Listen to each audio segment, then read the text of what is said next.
So my buddy Kyle, who once tried to make instant ramen in a coffee maker, decided he wanted to host a fancy dinner party to impress his new girlfriend. He texted our group chat with an invitation that included words like semi-formal, cordial libations, and gastronomical delights.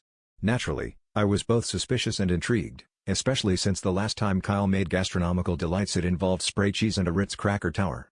But hey, who am I to turn down the promise of free food and possibly watching Kyle set his kitchen on fire?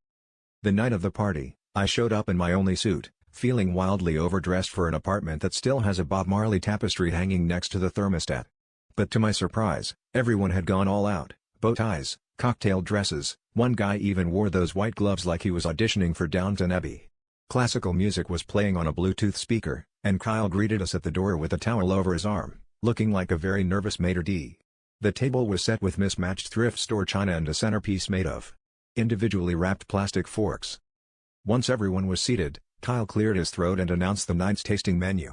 That's when he wheeled out a laundry basket filled with boxes of Hot Pockets, lean cuisines, and a suspiciously dented can of Chef Boyardee. He solemnly declared, "Tonight, I present a culinary journey through the microwave arts."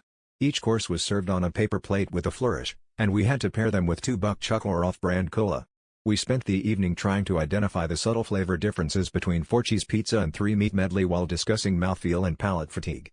I'm not saying Kyle was taking it too seriously, but at one point he asked if anyone wanted to cleanse their palate with a pizza roll sorbet.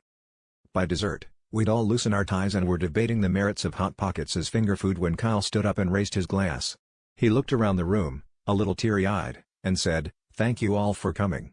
I think we can all agree, nothing says class like a steaming sleeve."